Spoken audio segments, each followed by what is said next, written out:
মৃত্যুবরণ করব না, তারাই চিরধন্য, তারাই চিরই ধন্য।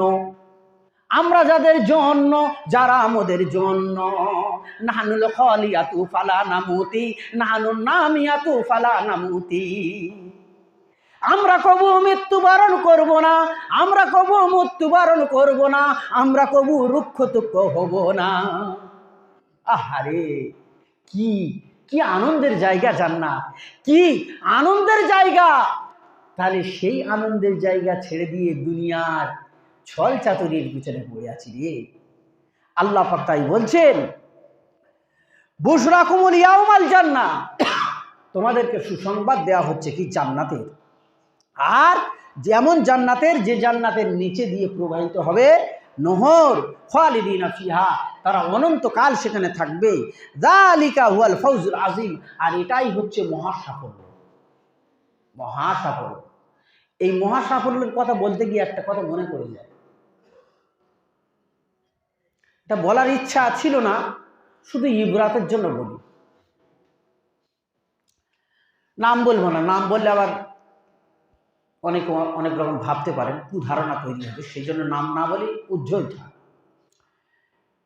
আমার চোখের সামনে দেখা আমাদের ছেলেমেয়েরা কি হয়, ধরুন মাধ্যমিক পরীক্ষা চলছে, কি উচ্চ মাধ্যমিক পরীক্ষা চলছে, বলছে বাবা এখন না, মসজিদে নামাজ পড়তে গেলে সময় নষ্ট হয়ে যাবে, পড়ার ক্ষতি হবে।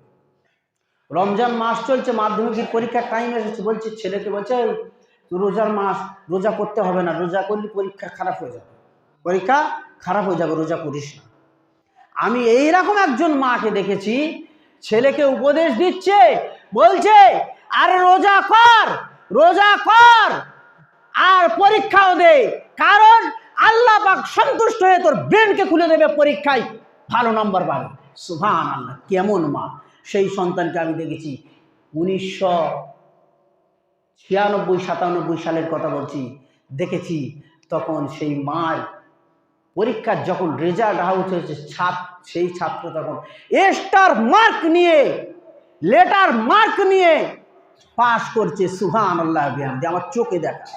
বাড়িতে খাবার নেই, পচা পান্তা, বাসি পান্তা, তখন মানুষের খুব দরিদ্রতা ছিল, পান্তাও জোটেনি, শুকনো পান্তা কাঁচা পেঁয়াজ দিয়ে খেয়ে চলে গেছে পরীক্ষা, এমন হয়েছে।